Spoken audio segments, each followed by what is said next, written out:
Welcome to Wealth Coffee Chats, folks, for your daily live updates. Get the most out of today's episode by participating in the chat. Make sure you ask some questions, be part of the conversation, have a bit of fun, grab a coffee or a tea, take some notes, and get ready to start your day, folks. Quick few housekeeping rules, though. No spamming, no advertising or self-promotion in the chat. That's not on. Be kind and respectful to everyone when participating. And most of all, have a good time. Real estate investing can be your biggest asset. It also can be your most expensive asset when it comes to getting it right or getting it wrong, folks. It can be time-consuming, stressful, and that's why here at Positive, we have what's called a 6-star team, a full-service team that provides integrated wealth and property investing solutions and services simply designed to help you progress towards your goal of passive income through your property portfolio, folks. Make sure you check out our other podcasts on the Positive Mentor Network. Not only is there Wealth Coffee Chats, there's the Urban Property Investor. Drops every Wednesday with straight talking investing strategies and lessons with Sam Saggers. Property Investor Tales. This is where our clients, you guys, share real life stories from property investing, hosted by some of our advisors and strategists. And that's done every fortnight, dropping every Monday. Wealth, Wine and Wisdom, folks, that debriefs the week that was in the world of finance and property, hosted by yours truly, Jason Witten and Andy Fenton on Fridays. Hey, good morning, folks.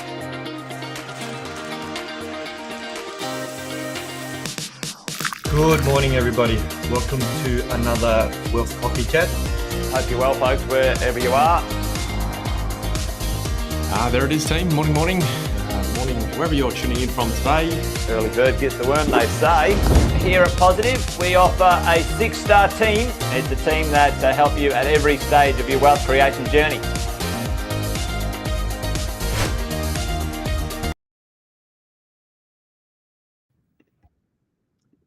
All right, good morning, everyone. Welcome along to Wealth Coffee Chat, Property Management Edition for your Wednesday, 14th of May. Apologies, first and foremost, last week, traveling around our nation's capital last week and got caught up and couldn't get on for Wealth Coffee Chats. But hey, we're back here to talk all things property management. If you haven't met me before, Cash Shostak is my name.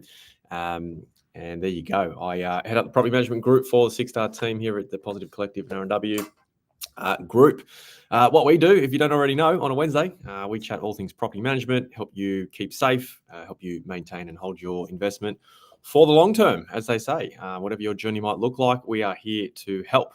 And I can see a few of you guys already on, which is amazing. Kevin is here from Florida, so good evening and good morning, I should say. Luke, g'day, mate. Hope you're well. And a few of the other regulars are on. So, thanks for tuning in as always, guys. It certainly keeps me up and at it. Hope you got a coffee as well. And we'll get on with today's conversation. So, bit of a I don't know, frustrating topic, maybe a bit of a funny one. I'm not sure how we're going to interpret today's conversation, but something that I think is relative to what I've gone through in the last sort of 1 to 2 weeks, another experience, which property management always throws up. And what we try to do is, work out what happened, work out how we can get better into the future, which is, part of investing, right? I think we always say here at Wealth Coffee Chats, challenges when you're holding real estate can be inevitable or will be inevitable. Challenges come up and it's about how you deal with it, how you respond to it. And more importantly, what your property manager is going to do on your behalf. And here's one thing that protects 45% of Australia's investors today. And I want to know if that's one of you guys, because if you're part of the 55%, I definitely want to be able to help you guys. And there's an interesting statistic that come up. And I'm talking about landlord's insurance. Why am I talking about landlord's insurance today? And what has that stat got to do with landlord's insurance? Did you know, team? Did you know only 45% of Australia's investors, and there's 2.4 million of you out there or across the country, only 45% are to be considered to have adequate landlord's insurance. The other 55% either have inadequate insurance or they don't have landlord's insurance at all, which is kind of mind-blowing when you think about it. And I've got a scenario to quickly share as to why I think you don't want to be one of those 55%. So you drop in the chat for me, team, if you've got landlord's insurance and you feel confident about it, you've got adequate landlord's insurance. Please pop a yes in the chat. Let me know you're part of that 55%. I think that's quite staggering, to be fair. I think I would assume that it is a lot higher, but if property management's taught me one thing or another over the 14 years is don't assume nothing. So if you've got Lands Insurance team, pop it in the chat for me. Love to know. Because what I've learned over the 14 years, team, over what I've learned is your property manager is not your landlord's insurance. Now, are there great property managers out there? Yes, there are. Are there not so great property managers out there? Yes, I think we can all agree. Everyone's probably had an experience or two that they could share at another time, I'm sure.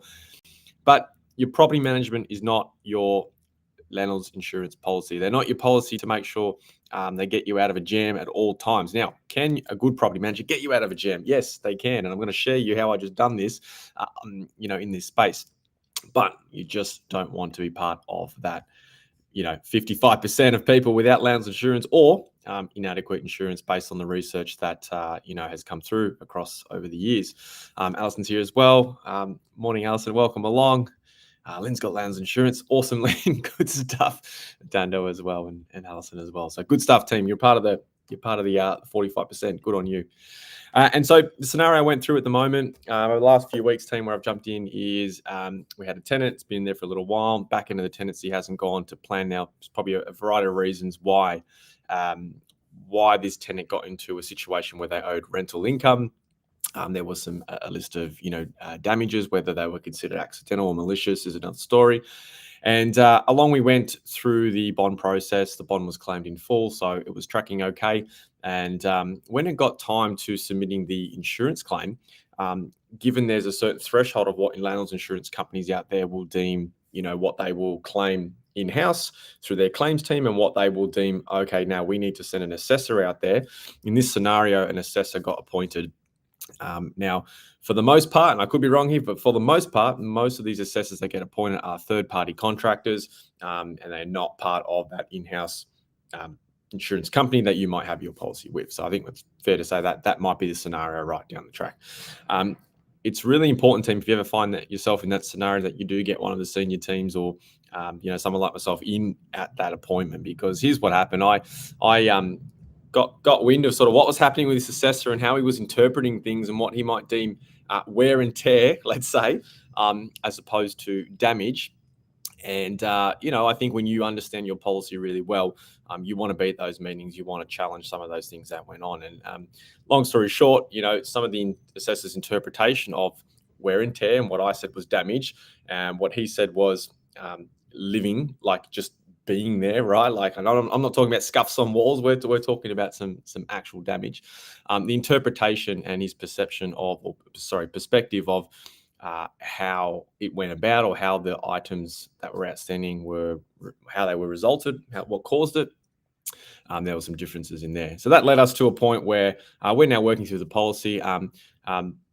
Again, look, fight the fight. I think we're going to get what we want. So, good. Landlord will get paid, which is amazing. So we're going to get the result, which is the important part. What I really wanted to cover is we went back to that landlord's insurance policy and we said, hey, let's have a chat. Let's get some more training. Let's get some more information.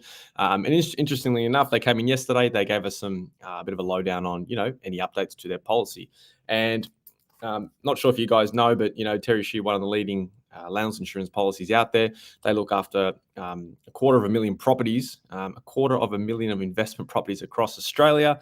Like I said, there's 2.4 million investors in the country, and these guys look after a fair whack of that pool, which is cool. They look after 15,000 property management officers around the trap. So you can say they're one of the leading landlord's insurance policies. Now, I'm not here to promote one over the other. I'm just here to give some facts, team, and get you guys thinking about, compared to what. And so, one of the myths out there is that, hey, my landlord's insurance policy doesn't cover rent arrears when my tenant, my lease is on a periodic situation.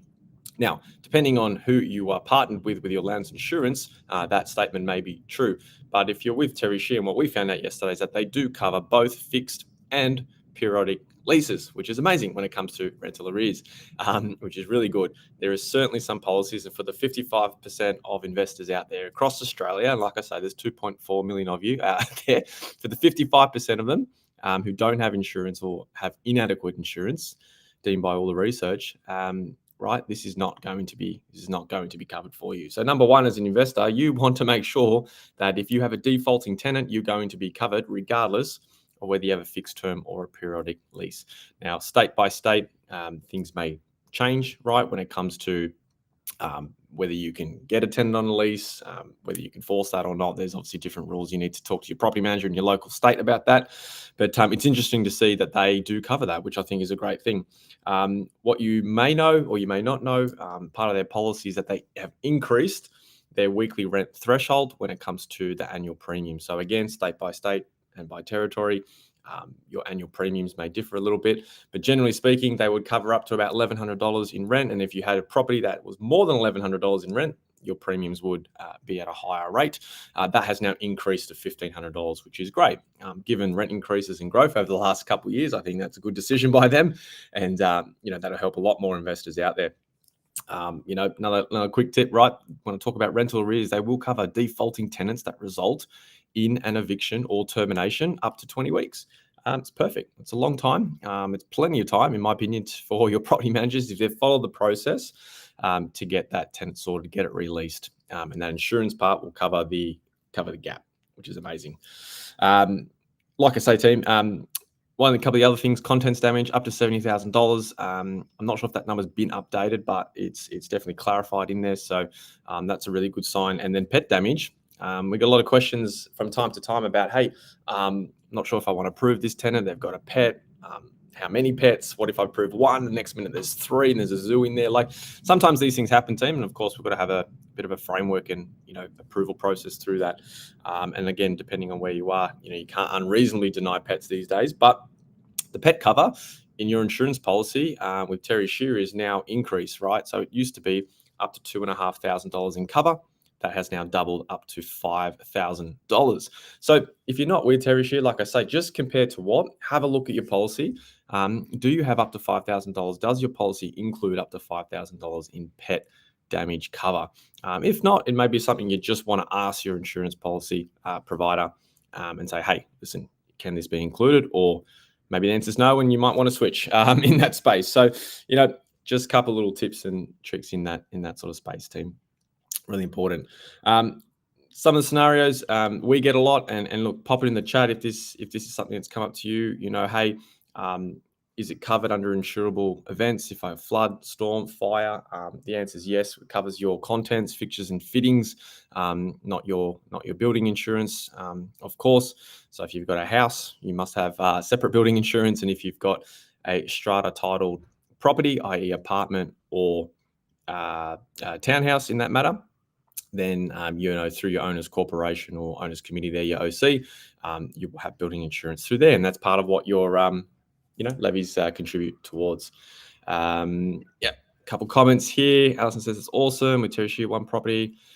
Yes, please review. And team, it's not about the annual premium price of the policy. Let's say, like, that is one thing to consider. Most landlords, in my experience, will just pick an insurance policy based on price or someone that the bank recommended us. The devil's in the detail, as we always say, and you want to make sure you double check that. Hate they don't cover bathrooms, wet evers. Yeah, and that's a good point you make there, Alison, because one of the scenarios that can happen from time to time is, hey, I'll give you this scenario. You've got an apartment, you've got a balcony there. It absolutely storms, right? Cyclone Alfred comes and hits Queensland again, like it did a month or two ago, and absolutely floods the balcony space, and the water overflows and comes into your apartment, damaging carpet and the underlay, etc., to a point where it might be deemed uninhabitable, doesn't meet minimum standards. You need to replace the carpet. Now, in that scenario, what caused the event would be deemed an insurable event, i.e. cyclone in that space. If your policy covers that, right? Check your policy. Compared to your balcony, it was just raining, or it wasn't deemed to be a storm. Enough water came through, and it was deemed to be fouled waterproofing or poor workmanship. Then that poor workmanship and builders influence is not considered an insurable event, and therefore your insurance policy would not cover that space. So there's a couple scenarios. You still get the same result, right? You've still got a wet carpet, damaged carpet, moldy carpet. You're in a position where you need to replace the carpet, right? Same result, but it's about what caused the event. Is the cause an insurable item in that space? Which is really important to know. Luke says he had over $6,000 damage from pet damage in a brand new home. No more pets for us. Oh, it's a challenging one, Luke, that's for sure. And like I say, now I think it's been really appropriate from this provider, and I'm sure there's a couple of other providers leading in this space where they've seen what the legislation has moved towards when it comes to approval of pets and keeping of pets, and how tenants go about that, and how landlords and property managers manage that. And I think it's an appropriate thing for them to double that policy from $2,500 to $5,000 cover, which is awesome. And yeah, as Luke says, sometimes when it's in the hands of the tribunal or the magistrate's court, it takes time. Right, it takes time, and all that does is cost us money along the way, and we don't want that. So, you got to layer these things up, layer these strategies all together in that space to make sure you've got a healthy way of maintaining and looking after your investment property. And yeah, like I say, don't be part of that 55% who have inadequate insurance and or don't have insurance at all. We don't want to be part of that 55%. I don't know about you guys, but that number's staggering. I thought it'd be a lot lower, but apparently not, which is interesting. So, team, I'm going to leave it there because it's 8:26. But I'll tell you what, pop in the chat for me. We're not too far away. We're about a month away from the Property Summit. For those that's joining, let me know in the chat. Are you guys coming along? We'd love to see you there. Hope you got your ticket. I'm just going to play a little stinger. If you're not sure what the Property Summit is, team, tell you what, it's something you don't want to miss. Check this video out. We'll come back. We'll wrap it up.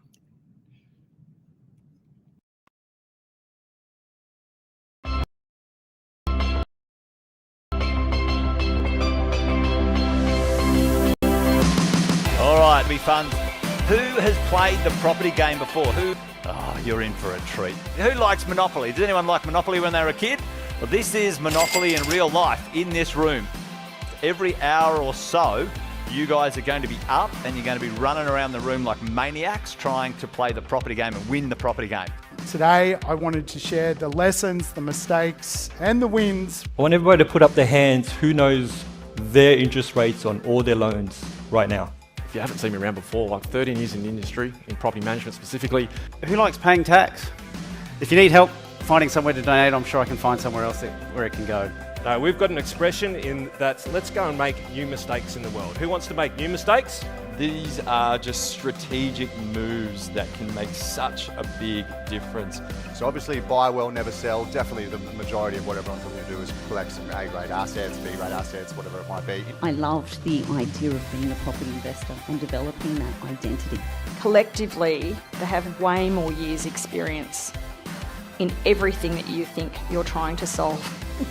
Because they do it every single day.